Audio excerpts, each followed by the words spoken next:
Boa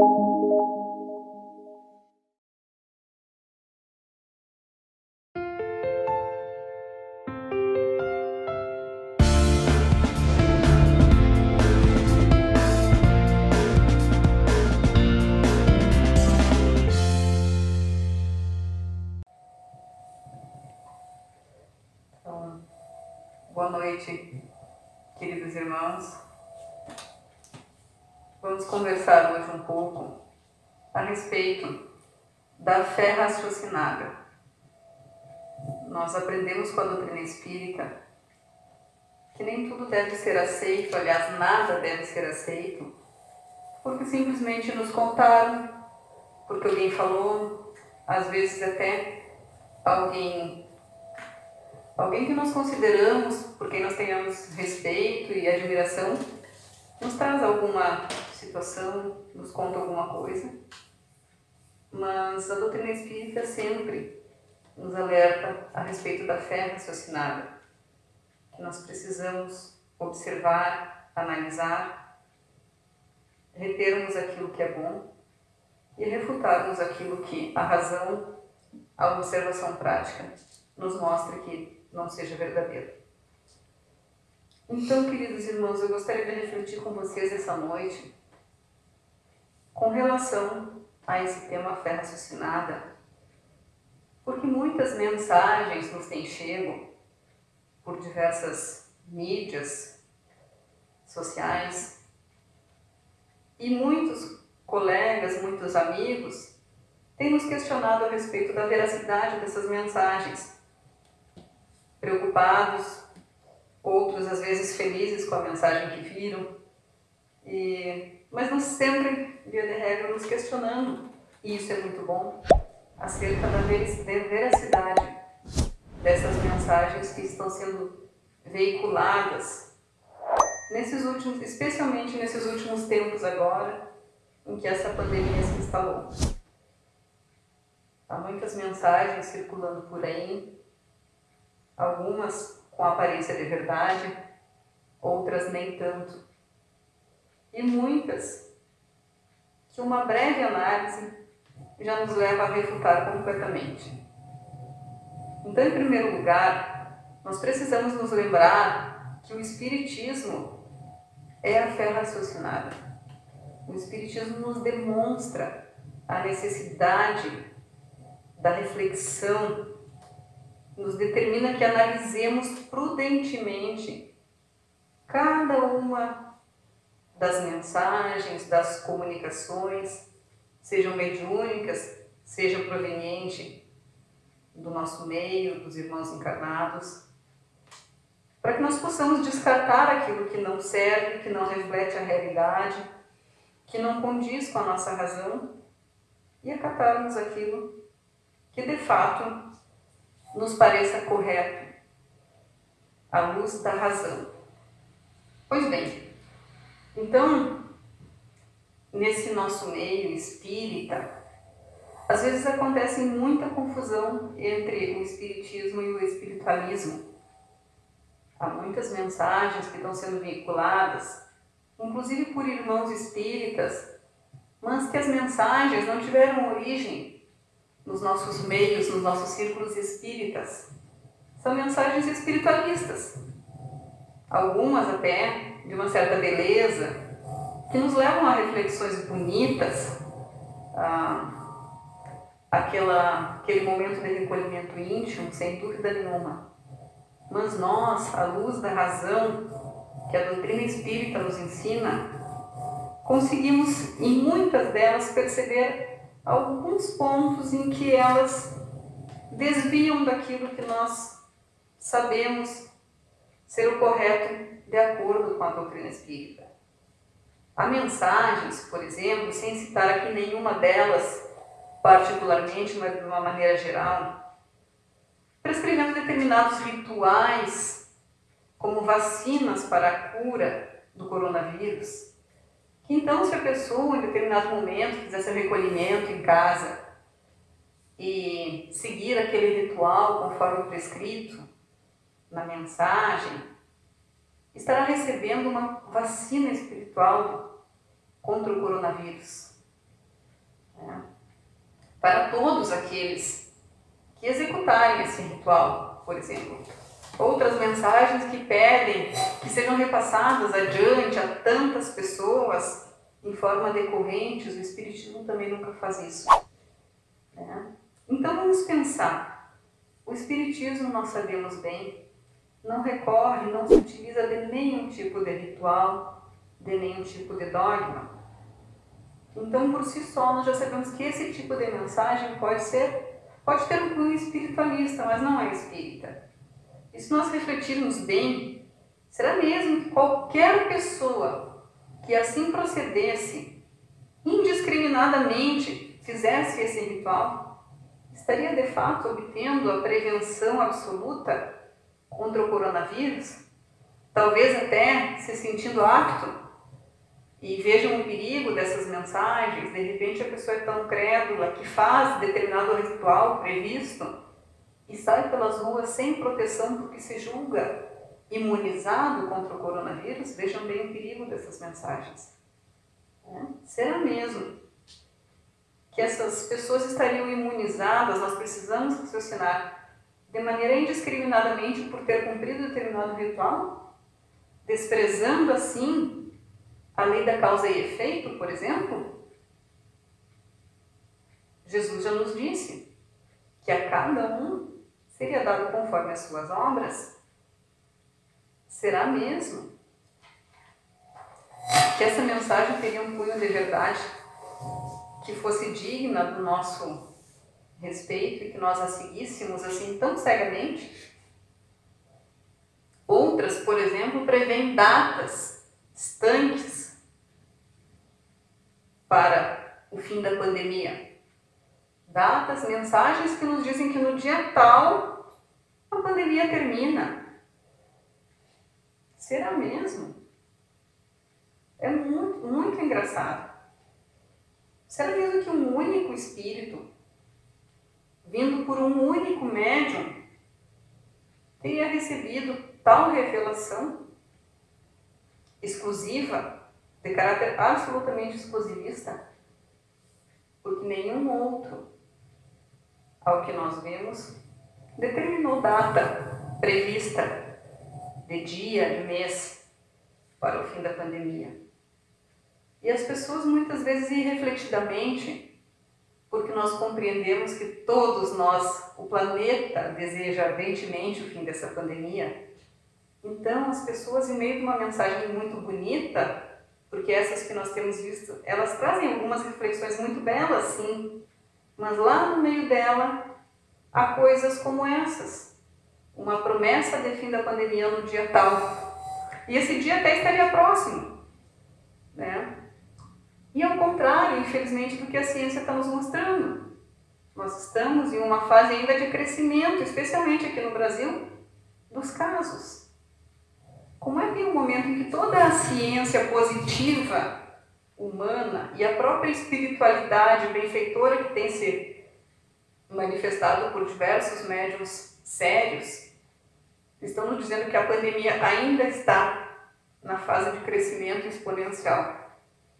Ainda não temos cura, ainda não temos vacina. Será mesmo que essa pandemia terminaria daqui a uns dias, como vem sendo previsto em alguma mensagem por aí? Mais uma vez, meus irmãos, nós levantamos esse questionamento e lembramos que nós precisamos usar a nossa fé raciocinada. Lembremos, nesse tipo de mensagens, do princípio da universalidade do ensino que Kardec, que os benfeitores espirituais nos trouxeram lá no Evangelho segundo o Espiritismo. Então eu peço licença a vocês para ler um trecho do Evangelho que está na introdução, no item 2, que fala sobre o controle universal do ensino dos Espíritos. Vai nos ajudar a refletir um pouco a respeito dessas mensagens, de que maneira elas vêm chegando até nós, e vai nos dar um embasamento para que nós possamos, mais sabiamente, analisar a veracidade de cada mensagem. Então, o Evangelho segundo o Espiritismo nos traz o seguinte trecho. Quis Deus que a nova revelação chegasse aos homens mais rápido caminho e mais autêntico. Incumbiu, pois, os espíritos de levá-la de um polo a outro, manifestando-se por toda a parte, sem conferir a ninguém o privilégio deles ouvir a palavra. Um homem pode ser ludibriado, pode enganar-se a si mesmo. Já não será assim quando milhões de criaturas veem e ouvem a mesma coisa. Constitui isso uma garantia para cada um e para todos. E mais adiante ainda, na introdução, temos o seguinte trecho. Sabe-se que os espíritos, em virtude da diferença entre as suas capacidades, longe se acham de estar individualmente considerados na posse de toda a verdade, que nem a todos é dado penetrar certos mistérios, que o saber de cada um deles é proporcional à sua depuração, que os espíritos vulgares mais não sabem do que muitos homens, que entre eles, como entre estes, há presunçosos, que julgam saber o que ignoram, sistemáticos, que tomam por verdades as suas ideias. Enfim, que só os espíritos da categoria mais elevada, os que já estão completamente desmaterializados, se encontram despidos das ideias e dos preconceitos terrenos. Mas também é sabido que os espíritos enganadores não escrupulizam em tomar nomes que lhes não pertencem, para impingirem suas utopias. Daí resulta que, com relação a tudo o que seja fora do âmbito do ensino exclusivamente moral, as revelações que cada um possa receber terão caráter individual, sem cunho de autenticidade, que devem ser consideradas opiniões pessoais de tal ou qual espírito, e que imprudente fora aceitá-las e propagá-las levianamente como verdades absolutas. O primeiro exame comprobatório é, pois, sem contradita, o da razão, ao qual cumpre se submeta, sem exceção, tudo o que venha dos espíritos. Toda teoria em manifesta contradição com o bom senso, com uma lógica rigorosa e com os dados positivos já adquiridos, deve ser rejeitada, por mais respeitável que seja o nome que traga como assinatura. Vejamos então a importância de analisarmos a mensagem independente de quem a assina. Outras mensagens ainda, embora rodeadas de belas reflexões, trazem um tom, uma ameaça velada.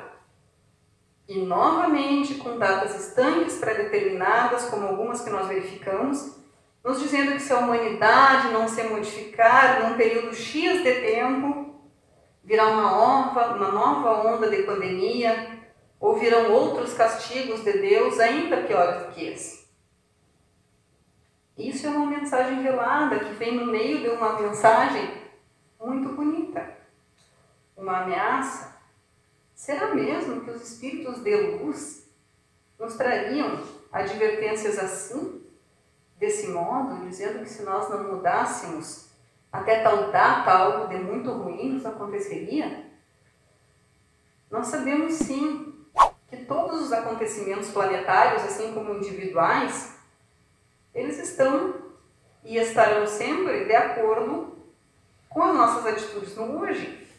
Sem dúvida que se nós nos melhorarmos, nós agirmos mais refletidamente e com uma consciência moral maior a partir de agora, o nosso futuro será melhor. Nós estamos plantando hoje aquilo que nós vamos colher amanhã.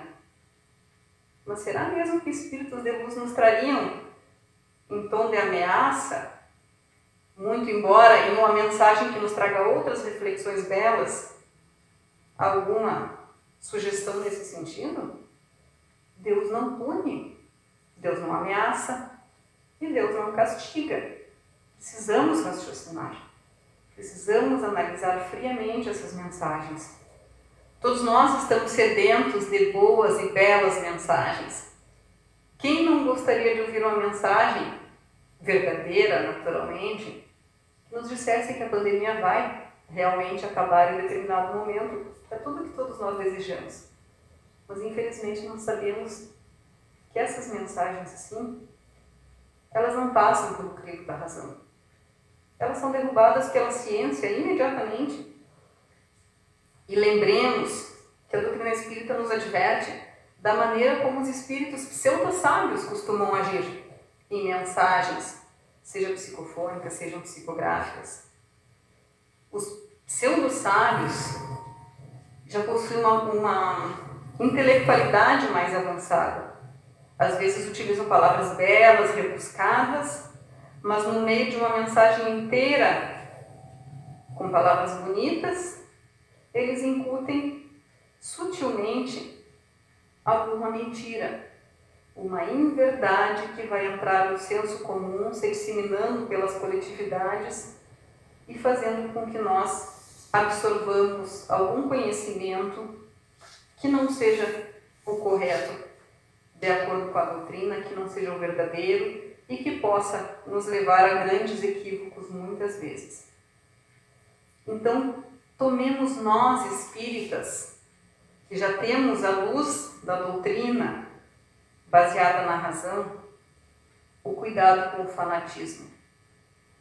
Kardec nos alerta para o desserviço que nós prestamos ao Espiritismo, a essa doutrina que tanto nos ilumina, quando nós acabamos, sem querer, naturalmente, incorrendo no fanatismo, em aceitar tudo sem questionar. Os espíritas fanáticos acreditam em tudo sem o uso da razão. E segundo ele, Kardec, esse é um dos grandes escolhos do espiritismo. Tais mensagens, sendo compartilhadas à exaustão por muitas pessoas, e infelizmente por muitos de nós espíritas, e refletidamente, só servirão para pôr o espiritismo em descrédito, expô-lo ao ridículo muitas vezes. Pois nas datas previstas, infelizmente nada acontecerá.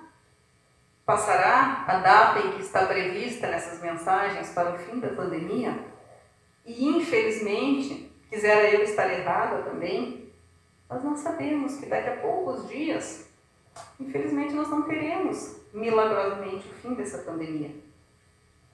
Não é racional, não é científico, a ciência está nos mostrando exatamente o contrário. E isso põe o espiritismo em descrédito, né? Também não é verdade que todos aqueles que procederam conforme foi determinado naquela mensagem a respeito da vacina contra o coronavírus, também não é verdade que estarão todos protegidos e imunizados. Jesus já disse, a cada um será dado conforme as suas obras, de acordo com a lei da ação e reação, de acordo com a lei do merecimento. Então, aqueles teoricamente vacinados não deixarão de adoecer na mesma proporção em que aqueles que não tomaram a vacina. Né? Precisamos refletir sempre. Lembremos que o Espiritismo é fé raciocinada e cuidemos de não propagar mensagens cujo conteúdo, uma rápida análise à luz da razão, seria capaz de desmentir. Então, vamos ler mais um trecho agora do Livro dos Médiuns, no capítulo 20, o item 230, o qual eu recomendo a vocês todos a leitura posterior na íntegra. E esse trecho fala da influência moral dos médiuns. Vejamos o que ele nos traz. No Livro dos Médiuns, então, na dúvida, abstente, diz um dos vossos velhos provérbios. Não admitais, portanto, senão o que seja aos vossos olhos de manifesta evidência. desde que uma opinião nova venha a ser expendida, por pouco que vos pareça duvidosa, fazei-a passar pelo crisol da razão e da lógica, e rejeitai desassombradamente o que a razão e o bom senso reprovarem. Melhor é repelir 10 verdades do que admitir uma única falsidade, uma só teoria errônea. Efetivamente, sobre essa teoria poderias edificar um sistema completo, que desmoronaria ao primeiro sopro da verdade, como um monumento edificado sobre areia movediça. Ao passo que, se rejeitardes hoje algumas verdades, porque não vos são demonstradas clara e logicamente, mais tarde, um fato brutal ou uma demonstração irrefutável virá afirmar-vos a sua autenticidade. Então é isso, meus irmãos. Não tenhamos medo de refutar aquilo que ainda nós não tenhamos certeza da sua veracidade. Por fim, gostaria de lembrá-los também que os espíritos na codificação e posteriormente em tantas obras como as de Chico Xavier, as do Divaldo Pereira Franco, nos advertiram de que nós estamos na época da transição planetária e que nessa época, como já diz um trecho do Evangelho segundo o Espiritismo, haveriam muitos falsos cristos e falsos profetas. Tomemos então muito cuidado. Melhor repelir 10 verdades do que aceitar uma única falsidade. Era essa a nossa mensagem de hoje. Que estejamos todos em paz e com saúde.